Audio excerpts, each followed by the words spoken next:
Hello everyone, आज की video में हम लेक्चर 2 कंप्लीट करने वाले हैं जावा का। इसके अंदर हम देखेंगे evolution and principle of oops, comparison of oops and procedural programming, benefit and application of oops. अगर आप किसी भी कॉलेज से बीसीए कर रहे हैं और आपका सब्जेक्ट जावा है तो आप इन वीडियो लेक्चर्स को फॉलो कर सकते हैं, आपको ये बहुत हेल्पफुल होंगे। इवोल्यूशन ऑफ ऊप्स, इवोल्यूशन कैसे हुआ ऊप्स का, हम जानते हैं कि हमारे पास में बहुत सारी, अभी हमने इससे पहले पैराडाइम्स पढ़े थे तो उसके अंदर पहले हम मतलब डिफरेंट डिफरेंट जो प्रोग्रामिंग लैंग्वेज है वो डिफरेंट डिफरेंट अप्रोचेस को फॉलो करती है। अब जब ऊप्स की बात आती है तो ऊप्स क्या करती है, ये जितनी भी चीज़ें हमारी हैं, ठीक है, जितनी भी चीज़ रियल वर्ल्ड से कनेक्टेड है उन सबको ऑब्जेक्ट की तरह ट्रीट करती है। जैसे हम किसी भी चीज़ की बात करें, ऑब्जेक्ट क्या होता है, जो भी चीज़ आपके पास में, लाइक डेस्कटॉप हो गया, मोबाइल फ़ोन हो गया, या इन रियल वर्ल्ड भी कार है, डॉग है, एनिमल है, कोई भी एनिमल, कोई भी फ्रूट, सब कुछ क्या है, एक तरीके से ऑब्जेक्ट की तरह ट्रीट किया जाता है ऑब्जेक्ट ओरिएंटेड अप्रोचेस के अंदर। अब इसमें जो ऑब्जेक्ट होते हैं उसके अंदर कुछ चीज़ें होती हैं जैसे डेटा और फंक्शन। तो हर डेटा मतलब हर पर्टिकुलर ऑब्जेक्ट का एक डेटा और फंक्शन होता है जो क्या करता है, उनको बाकी सारी चीज़ों से डिफरेंट करता है। जैसे हम अगर अपनी क्लास की बात करें तो हमारी क्लास में अगर मानो 60 स्टूडेंट्स हैं तो 60 यूनिट जो हम स्टूडेंट्स की बात करें उन सबके पास में अपना अपना नेम है, यानी कि वो उनका डेटा हो गया, उनकी एज है, उनका आईडी है, ठीक है, ये सब क्या हो गया, उनका डेटा हो गया, ठीक है। हम अगर एक पर्सन को एक ऑब्जेक्ट की तरह ट्रीट कर रहे हैं तो अब उसके अंदर हो गए उसके फंक्शंस बोले तो कि वो बच्चा कैसा है, ठीक है, वो बैड है, अच्छा है, गुड है, जो कुछ भी है, जिस भी तरीके से उसका बिहेवियर है, ठीक है, वो हमारे हो गए फंक्शन। अब ये सब क्या है, एक पर्सन की मतलब एक पर्सन को डिस्क्राइब कर रहा है, एक ऑब्जेक्ट को बता रहा है कि ये उसका डेटा है और ये उसके फंक्शन है। अब इन सबको मिला के एक पर्टिकुलर ऑब्जेक्ट को क्रिएट किया जाता है। अब वो ऑब्जेक्ट क्या है, दूसरे लोगों से सिक्योर रहे, ठीक है, ताकि दूसरा ऑब्जेक्ट या फिर दूसरा कोई मॉड्यूल उसके डेटा को किसी भी तरीके से एक्सेस ना कर पाए। उससे बचाने के लिए हम ऑब्जेक्ट ओरिएंटेड अप्रोच की तरफ जाते हैं, ठीक है। तो this secure data from the any changes from outside the modules, the system is divided into numerous invisible entities call object, जिसके बारे में अभी हमने देखा कि ऑब्जेक्ट्स क्या होते हैं, जितनी भी हम चीज़ों को डिवाइड कर सकते हैं या जितनी भी चीज़ों को हम देख रहे हैं, जितनी भी एंटिटीज़ को हम देख रहे हैं वो सभी क्या एक तरीके की ऑब्जेक्ट है। और ऑब्जेक्ट क्या होता है, इंडिपेंडेंट होते हैं एक दूसरे से। जैसे हमारी क्लास में अगर 60 स्टूडेंट्स हैं तो 60 स्टूडेंट बेशक से आपस में एक दूसरे के फ्रेंड हो सकते हैं, बट वो फिर भी एक दूसरे से इंडिपेंडेंट है, ठीक है, पूरी तरीके से एक दूसरे के साथ जुड़े हुए नहीं है, ठीक है। They are responsible for managing their own state and offering services to others objects, ठीक है, ये टू अदर्स है। ये हमें समझ में आ गया, ठीक है। तो इसी वजह से हमने क्या किया, जो प्रोसीजरल अप्रोच थी उसको धीरे धीरे कम किया, जो भी उसके अंदर हम चीज़ें फेस कर रहे थे। जैसे इसका एक छोटा सा एग्जांपल हम समझते हैं। जब हम स्टार्टिंग में सी लैंग्वेज को देखते हैं तो सी लैंग्वेज के अंदर आपने पॉइंटर्स पढ़े होंगे। तो पॉइंटर्स की वजह से जो हमारी सी लैंग्वेज होती है वो सिक्योर नहीं हो पाती, क्योंकि हम पॉइंटर्स की वजह से किसी दूसरे फंक्शंस के अंदर जाके उसकी वैल्यू को चेंज कर पाते हैं, ठीक है। अब उसके बाद में हमने कुछ ऑब्जेक्ट ओरिएंटेड से रिलेटेड कुछ चीज़ों को समझा, फिर उसके बाद में हमने सी प्लस प्लस लैंग्वेज को एक तरीके से बनाया। पर सी प्लस प्लस में भी सेम पॉइंटर वाली चीज़ आ रही थी, तो फिर उसको हमने पूरी तरीके से, जैसे जावा है तो जावा एक प्योर ऑब्जेक्ट ओरिएंटेड लैंग्वेज है, तो जावा के अंदर हमने उसको पूरी तरीके से ख़त्म किया, क्योंकि आप जावा में देखोगे कि पॉइंटर्स एक्चुअली होते नहीं हैं। तो वहाँ पे हम किसी भी जो भी एक ऑब्जेक्ट है उसके डेटा को किसी तरीके से एक्सेस करके ख़त्म नहीं कर पाते हैं, ठीक है, मतलब उसके अंदर कोई चीज़ चेंज नहीं कर पाते हैं। उनको चेंज करने के अलग अलग तरीके होते हैं, लेकिन आप किसी की सिक्योरिटी को मतलब एक तरीके से वो नहीं करोगे, एलिमिनेट नहीं करोगे, ठीक है। तो ये था हमारा इवोल्यूशन ऑफ ऊप्स की किस तरीके से इवोल्यूट हुआ, कैसे हमने देखा कि ऑब्जेक्ट ओरिएंटेड अप्रोच जो है वो प्रोसीजर ओरिएंटेड अप्रोच के अंदर जो भी चीज़ें आ रही थी, जो वो फ्लोज को देख रही थी, उस टेक्नोलॉजी में हमने इन्हांसमेंट की और फिर हमने ऊप्स की टेक्नोलॉजी को बनाया। अब इसके बाद में डेफिनेशन हम ऑब्जेक्ट ऑब्जेक्ट कर रहे हैं, तो ऑब्जेक्ट ओरिएंटेड जो प्रोग्रामिंग है एक ऐसी अप्रोच है that provide a way of modularising programs by creating पाश creating partition memory area for both data and function that can be used as template for creating copies such of modules on demand कि जितनी भी चीज़ें हैं object वो क्या करते हैं, जितने भी मॉड्यूल्स बनाए जाते हैं उनके अंदर हर ऑब्जेक्ट के अंदर मेमोरी और डेटा के लिए एक सेपरेट मतलब डेटा और फंक्शंस के लिए एक सेपरेट मेमोरी एरिया क्रिएट किया गया है। ठीक है, अब इसके आगे चलते हैं। अब यहाँ पे कुछ प्रिंसिपल है, जितनी भी आप ऊप्स लैंग्वेज के बारे में मतलब आपने सी में भी सी प्लस प्लस में भी ऊप्स के बारे में पढ़ा होगा, पाइथन में भी हम पढ़ते हैं। ठीक है, और भी जितनी भी ऑब्जेक्ट ओरिएंटेड अप्रोच को फॉलो करने वाली लैंग्वेजेस होती है उस सब में हम ऊप्स के कॉन्सेप्ट को पढ़ते हैं। अब ये क्या प्रिंसिपल होते हैं, ये कुछ पिलर है जो हमारी ऑब्जेक्ट ओरिएंटेड अप्रोचेस के अंदर बहुत ज़्यादा हेल्पफुल होते हैं। सबसे पहला है इनकैप्सुलेशन। इनकैप्सुलेशन क्या करता है, कंबाइन करता है एट्रीब्यूट्स एंड मेथड्स को एक क्लास के अंदर। देखो, जब हम ऑब्जेक्ट ओरिएंटेड अप्रोच मतलब जब हम जावा की बात करें तो जावा के अंदर हम क्या करते हैं, जब भी हम कोई भी काम स्टार्ट करते हैं तो हम एक क्लास बनाते हैं। ठीक है, अब वो क्लास को कैसे डिफाइन करेंगे, कुछ जैसे एग्जांपल यहाँ पर दिए, जैसे हम कोई भी क्लास डिफाइन कर रहे हैं तो उन क्लास के आगे हम कुछ मेथड्स लगाते हैं, जैसे कि वो क्या है, प्राइवेट है, ठीक है, या फिर पब्लिक है। तो इस तरीके की चीज़ों को लिखकर हम ये डिफाइन करते हैं कि जो वो क्लास है वो कौन लोग एक्सेस कर सकते हैं या कौन सा वेरिएबल क्या कौन एक्सेस कर सकता है। ठीक है, वो पब्लिक है या फिर सारे लोगों के लिए एक्सेसिबल है या फिर प्रोटेक्टेड है। ठीक है, ऐसे ही हमारे कुछ मेथड्स होते हैं जिनको हम सिक्योरिटी देते हैं कि भाई कौन से मेथड्स पब्लिक रहेंगे और कौन से मेथड प्राइवेट रहेंगे। ठीक है, एक तरीके से क्लासेस के अंदर हम इन सबको क्या कर रहे हैं, बाइंड कर रहे हैं।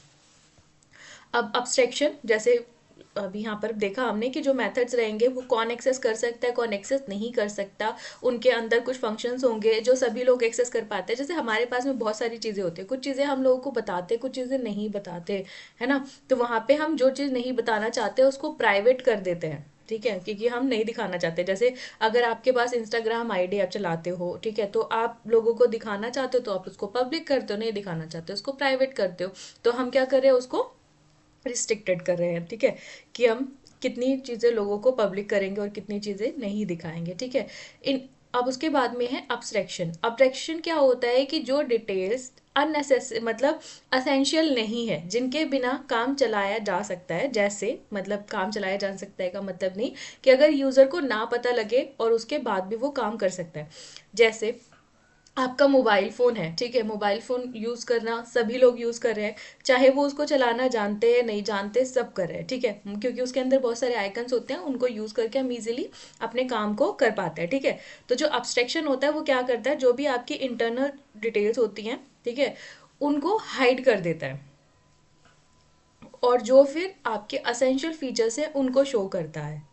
मोबाइल फ़ोन का हमने एग्जांपल लिया। अब मोबाइल फ़ोन में क्या होता है, जब हमें कॉल करना होता है तो हम क्या करते हैं, हमें पता है कि जब हम कॉल करेंगे तो हमारे पास में ये नंबर है, हम इसको एंटर करेंगे और हम हमारी जो कॉल है मतलब सिम 1 से करना है सिम 2 से करना है वो करके हम कॉल पर्टिकुलरली उस पर्सन को कर लेंगे। ठीक है, लेकिन अब हम इसके बैकग्राउंड में बहुत सारी चीज़ें हैं कि उस पर्सन के पास जैसे कॉल जा रहा है तो वो किस तरीके से जा रहा है, कौन सी कनेक्टिविटी को यूज़ कर रहा है, क्या कर रहा है, हमें उससे कोई मतलब नहीं है। बस हमने उसको कॉल किया, ठीक है, और सामने वाले पर्सन का जो सिम है वो कौन सी कंपनी का है इससे हमें कोई मतलब नहीं होता, हम सिर्फ कॉल कर देते हैं। हमें सिर्फ वो 10 नंबर से मतलब होता है कि हाँ ये डिजिट्स है और इनको कॉल कर दो। तो यहाँ पे जो चीज़ें हैं हमें एसेंशियल मतलब दिखाई देनी ज़रूरी हैं, उन डिटेल्स को दिखाया जाता है और जिन चीज़ों को दिखाए बिना भी काम चल सकता है तो उनको हाइड कर दिया जाता है, अब्स्ट्रैक्ट कर दिया जाता है। अब एक छोटा सा एग्जांपल और लेते हैं, जैसे आप कार चलाते हैं, ठीक है, तो कार के अंदर इंजन में क्या क्या चीज़ें हैं हमें हर चीज़ के बारे में जानने की ज़रूरत नहीं है, क्योंकि हम दूसरी कार डिज़ाइन नहीं करेंगे,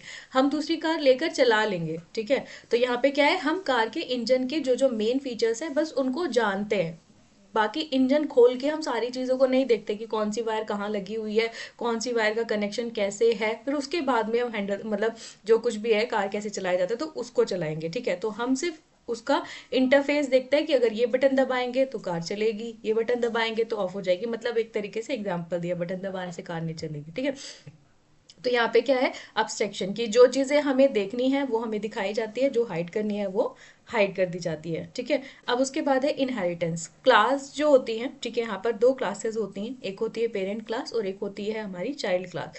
तो जो पेरेंट क्लास के अंदर मेन फीचर्स हैं, उन मेन फीचर्स में से कुछ हम चाइल्ड क्लासेस को भी दे देते हैं, ठीक है। यानी कि उन जो पेरेंट क्लास के कुछ फीचर्स हैं वो चाइल्ड क्लास के अंदर आ जाते हैं। जैसे हम ये कह सकते हैं कि जो एनिमल है वो क्या है, एक मेन क्लास है। अब इसके अंदर बहुत सारे एनिमल आते हैं, लाइक डॉग, ठीक है, कैट, रैट, लायन, टाइगर। तो ये सब क्या हो जाएगी, हमारी जो है सब क्लास हो जाएगी, जिसको हम चाइल्ड क्लास भी कहते हैं। अब इसके अंदर क्या हो जाएंगे, कुछ फीचर्स जो है एनिमल्स, सभी एनिमल्स में सेम होते हैं कि एनिमल बात नहीं कर सकते, है ना, या कुछ भी एनिमल बोलते हैं। तो ये कुछ फंक्शन हो जाएंगे जो हम एक एनिमल क्लास के अंदर बनाएंगे और सब क्लासेस के अंदर उनको अलग अलग तरीके से कॉल किया जाएगा। एक मिनट।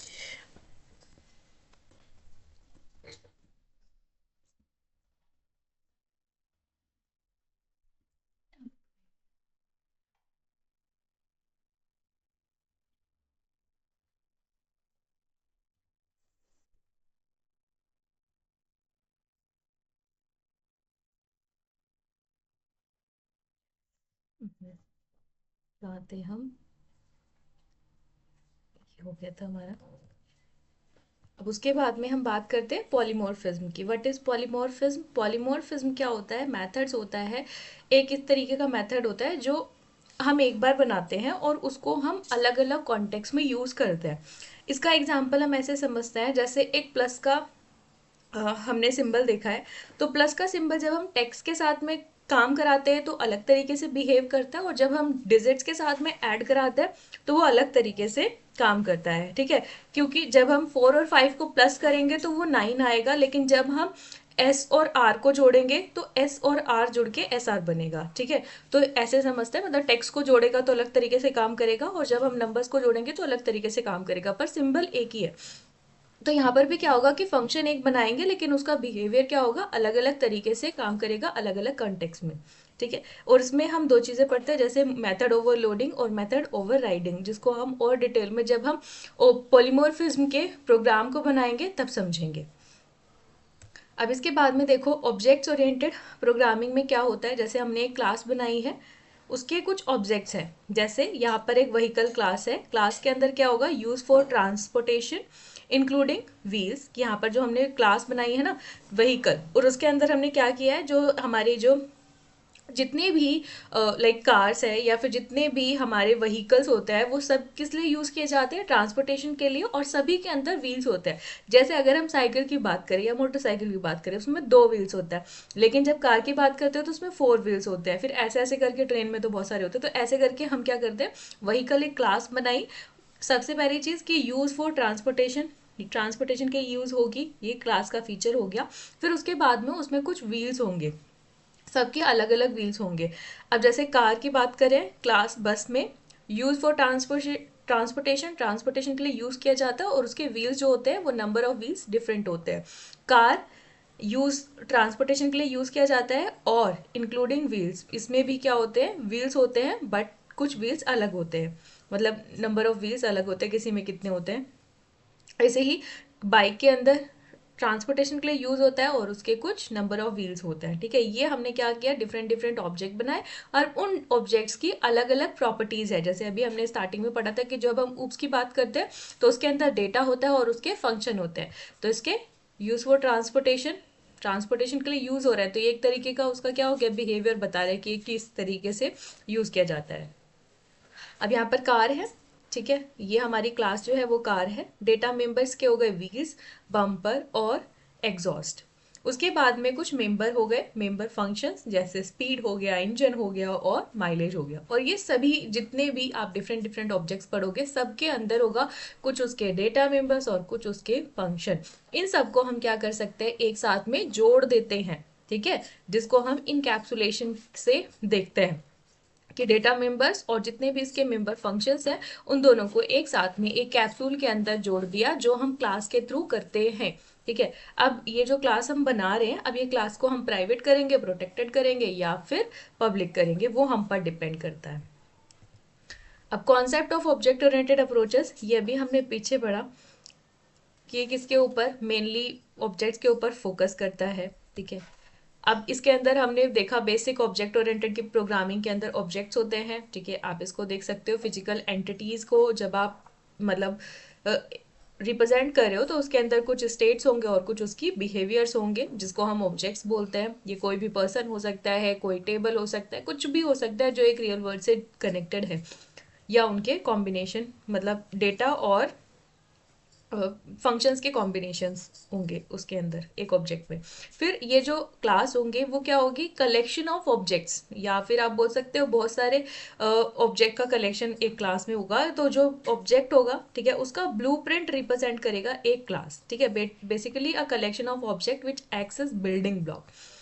अब्स्ट्रैक्शन क्या होता है, हाइडिंग प्रोसेस की जो हम लोगों से या जो हम डिटेल छुपाना चाहते हैं उसको हाइड करना चाहते हैं, जो हम डिस्प्ले नहीं कराना चाहते कुछ फीचर्स, तो उसको हम अब्स्ट्रैक्ट कराकर हाइड करा सकते हैं। Encapsulation, wrapping the data and function together in a single unit, उसको हम इनकैप्सुलेशन कहते हैं। उसके बाद में इनहेरिटेंस क्या होता है, inheritance the process which two classes have is a relationship among each other and each object of class acquire properties and features of the other classes, कि जो दूसरी क्लासेस है यानी कि जो पेरेंट क्लासेस है उनकी कुछ प्रॉपर्टीज को इनहेरिट कर लेना, उनकी प्रॉपर्टीज को एक्वायर कर लेना इनहेरिटेंस के अंदर आता है। पॉलीमॉर्फिज्म, इसमें क्या होता है, एक चीज के बहुत सारे मतलब, ठीक है। अब यहाँ पे हम क्लासेस और ऑब्जेक्ट में थोड़ा सा डिफरेंस देख लेते हैं। क्लास एक टेम्पलेट होता है सिर्फ, ऑब्जेक्ट क्या होता है, एक इंस्टांस होता है। लॉजिकल एंटिटीज होती हैं क्लास, और जो ऑब्जेक्ट है वो एक फिजिकल एंटिटी होती है। क्लास जो डिक्लेयर किया जाता है क्लास की वर्ड से डिक्लेयर किया जाता है, जब हम ऑब्जेक्ट बनाते हैं तो हम न्यू वर्ड से ऑब्जेक्ट बनाते हैं। जो क्लास होती है, class does not get any memory when it is created, जब क्लास को हम क्रिएट करते हैं तो कोई मेमोरी नहीं लेता है, लेकिन जब हम ऑब्जेक्ट बनाते हैं तो वो एक मेमोरी लेता है, ठीक है। क्लास डिक्लेयर, एक बार क्लास डिक्लेयर होती है और एक क्लास के अंदर मल्टीपल ऑब्जेक्ट्स को क्रिएट किया जाता है। इनकैप्सुलेशन अभी हमने पढ़ लिया है अगेन अगेन, अब प्राइवेट यही सारी चीज़ें इसके अंदर दी हुई हैं, और इनको अभी हम जावा जब पढ़ेंगे तब मैं इनको प्रोग्रामिंग के साथ में बताऊंगी, ठीक है। आप इसको देख सकते हो, इनहेरिटेंस के कितने टाइप होते हैं, single inheritance, hierarchical, multi level, multiple और हाइब्रिड इनहेरिटेंस। फिर पॉलीमॉर्फिज्म, कंपाइल टाइम पॉलीमॉर्फिज्म और रन टाइम पॉलीमॉर्फिज्म, और बाकी सारी चीज़ें हम लेक्चर 3 में करने वाले थे लेकिन अभी कंप्लीट कर लेते हैं। Comparison of oops and procedural programming, इसमें दो टाइप, मतलब हम इन दोनों का कंपैरिजन देख रहे हैं। जैसे अभी हमने देखा ना कि ऊप्स कैसे आया, तो प्रोसीजरल और ऑब्जेक्ट ओरिएंटेड की बात कर रहे थे कि प्रोसीजरल बहुत ज़्यादा बेनिफिशियल नहीं था, जिसकी वजह से हमने उसको ऑब्जेक्ट ओरिएंटेड में थोड़ा कन्वर्ट करने की कोशिश की, तो उसके बेसिस पे हमने ऑब्जेक्ट ओरिएंटेड जो प्रोग्रामिंग है उसको डेवलप किया। तो यहाँ पर ये जो है फंक्शन है, अलग अलग फंक्शन है, ये कुछ ग्लोबल डेटा है जो आपस में ये एक दूसरे के साथ में शेयर कर रहे हैं। तो अब फंक्शन 1 के अंदर मतलब ये डेटा को रीड कर रहा है या उसके अंदर कुछ राइट कर रहा है, तो हो सकता है ये उसके डेटा को चेंज कर दे, ठीक है। तो यहाँ पर जो ऑब्जेक्ट ओरिएंटेड है, यहाँ पे क्या हुआ, एक क्लास बनाई गई, अब उसके अंदर कुछ ऑब्जेक्ट्स हैं, इंस्टांस ऑफ क्लास, और इसके कुछ instance variable belong to the object है, और जो क्लास वेरिएबल है बिलोंग टू द क्लास और method function of a class. यहाँ पर ये दो सारी चीजें हैं ना, एक ही क्लास के अंदर हमने ऑब्जेक्ट बनाए, ठीक है। अब उन ऑब्जेक्ट्स के अंदर बहुत सारी चीजें होंगी, उनके डेटा होगा, उसका फंक्शन होगा, तो वो सारे एक दूसरे को एक्सेस नहीं कर पाएंगे बिना उनकी परमिशन के, ठीक है। अब इसको थोड़ा सा और कंपेयर करते हैं कि जो ऑब्जेक्ट ओरिएंटेड प्रोग्रामिंग है और जो प्रोसीजरल प्रोग्रामिंग है उनमें क्या डिफरेंस है। जो प्रोग्राम है वो ब्रोक होता है, अगर हम प्रोसीजरल ओरिएंटेड प्रोग्रामिंग की बात करें तो इसमें हम जो भी प्रोग्राम ब्रोक करते हैं तो वो फंक्शंस में ब्रोक करते हैं। ऑब्जेक्ट ओरिएंटेड प्रोग्रामिंग में जो सबसे स्मॉलेस्ट यूनिट मानी जाती है उसको बोला जाता है ऑब्जेक्ट। ये जो प्रोसीजरल ओरिएंटेड प्रोग्रामिंग है इसमें हम टॉप डाउन अप्रोच को फॉलो करते हैं, जबकि ऑब्जेक्ट ओरिएंटेड प्रोग्रामिंग में हम बॉटम अप अप्रोच को फॉलो करते हैं। इसके अंदर प्रोसीजरल ओरिएंटेड प्रोग्रामिंग में नो एक्सेस मॉडिफायर, कोई भी एक्सेस मॉडिफायर नहीं होता है। एक्सेस मॉडिफायर का मतलब पब्लिक प्राइवेट प्रोटेक्टेड, वो हम प्रोसीजरल ओरिएंटेड प्रोग्रामिंग में नहीं देखते हैं। जबकि जब हम ऑब्जेक्ट ओरिएंटेड प्रोग्रामिंग की बात करते हैं तो वहाँ पे आप प्राइवेट, पब्लिक और प्रोटेक्टेड देखते हैं। यहाँ पर जो प्रोसीजरल ओरिएंटेड प्रोग्रामिंग है, एडिंग न्यू डेटा और फंक्शन इज नॉट ईजी, कि अगर हम इसमें कोई भी डेटा या फिर फंक्शन को ऐड करें तो वो बहुत ज़्यादा आसान नहीं होता है। जबकि आप ऑब्जेक्ट ओरिएंटेड प्रोग्रामिंग में एडिंग कुछ भी फंक्शन या फिर डेटा को ऐड करें तो वो यहाँ पर ईजी हो जाता है। Procedural oriented programming function is more important than data, data से ज़्यादा फंक्शन इम्पॉर्टेंट माना जाता है। लेकिन ऑब्जेक्ट ओरिएंटेड प्रोग्रामिंग को डेटा को ज़्यादा इम्पॉर्टेंस दी जाती है as compare to function. Procedural oriented programming में क्या होता है, ये अनरियल वर्ल्ड से कनेक्टेड है, लेकिन ऑब्जेक्ट ओरिएंटेड में ये रियल वर्ल्ड से कनेक्टेड है। ओवरलोडिंग जो होती है प्रोसीजरल ओरिएंटेड प्रोग्रामिंग में वो पॉसिबल नहीं है, बट ऑब्जेक्ट ओरिएंटेड प्रोग्रामिंग में ओवरलोडिंग पॉसिबल है। आई होप कि आपको ये सब कुछ समझ में आया होगा। थोड़ा सा और आगे बढ़ते हैं जिसमें हम बेनिफिट समझेंगे कि क्या क्या बेनिफिट्स है ऊप्स के। अभी सिर्फ हम थियोरेटिकल पोर्शन कवर कर रहे हैं। आप बोलोगे कि मैम इनकी आप वो नहीं करा रहे हो, इसको समझा नहीं रहे हो जावा के अंदर, तो उसका हम नेक्स्ट जो यूनिट है, अभी हम सिर्फ थियोरेटिकली में ये चीज़ें होती हैं, ये सिर्फ एक तरीके से समझ रहे हैं, पर इनको एक्सप्लेनेशन के साथ में कि हम ऑब्जेक्ट कैसे क्रिएट करते हैं, क्लास कैसे क्रिएट करते हैं, पॉलीमॉर्फिज्म के प्रोग्राम्स कैसे बनाते हैं, उसमें जो हम ये ओवरलोडिंग ओवरराइडिंग बार बार पढ़ रहे हैं, इनका क्या मतलब होता है वो भी हम समझेंगे। ठीक है, तो ये जो बेनिफिट्स हैं ऊप्स के, अब देखो हम बार बार इन चीज़ों को देख रहे हैं। रीयूजेबिलिटी, अभी देखो आपने इनहेरिटेंस के बारे में समझा। इनहेरिटेंस की वजह से यहाँ पे क्या होता है, रीयूजेबिलिटी, कि आपने एक प्रोग्राम जो है ना, एक फंक्शन जो है वो किस में बना दिया है, पेरेंट क्लास के अंदर। अब वो आपको बार बार यूज करने पड़ रहे हैं, तो उनको बार बार बनाने क्रिएट करने की बजाय आप उन फंक्शंस को बार बार यूज कर सकते हो चाइल्ड क्लास के अंदर। ठीक है, फ्लेक्सिबिलिटी रहती है, मतलब आप इसको कैसे भी चेंज कर सकते हो। जैसे अभी हमने देखा कि फंक्शंस इसमें और डेटा को ऐड करना आसान होता है। डेटा एंड इंफॉर्मेशन को हाइडिंग किया जाता है एब्स्ट्रैक्शन की हेल्प से। मेंटेनेबिलिटी रहती है, ठीक है, कुछ डिलीट करना है, कुछ ऐड करना है तो वो हो जाता है। मॉड्युलैरिटी इसकी बनी रहती है, मतलब फंक्शंस के अंदर फंक्शन, फंक्शन के अंदर फंक्शन, इस तरीके से हम बना देते हैं और उसको छोटे छोटे मॉड्यूल्स में डिवाइड कर देते हैं ताकि हम उन मॉड्यूल्स पे सेपरेटली वर्क कर सकें। अब कुछ इसकी एप्लीकेशन है, कहाँ पर ऊप्स जो है मतलब जावा में यूज़ किया जाता है। सॉफ्टवेयर डेवलपमेंट में, गेम्स बनाने में, एंटरप्राइज के सिस्टम्स बनाने में, जीयूआई एप्लीकेशन, स्विंग जावा एफएक्स में यूज़ किया जाता है। वेब डेवलपमेंट में backend system with servlet JSP, ठीक है, और रियल टाइम सिस्टम, रोबोटिक्स या फिर सिमुलेशन को बनाने में इसका यूज़ किया जाता है। अब बाकी के जो लेक्चर है वो हम नेक्स्ट लेक्चर में कंप्लीट करेंगे। तब तक के लिए थैंक यू फॉर वॉचिंग।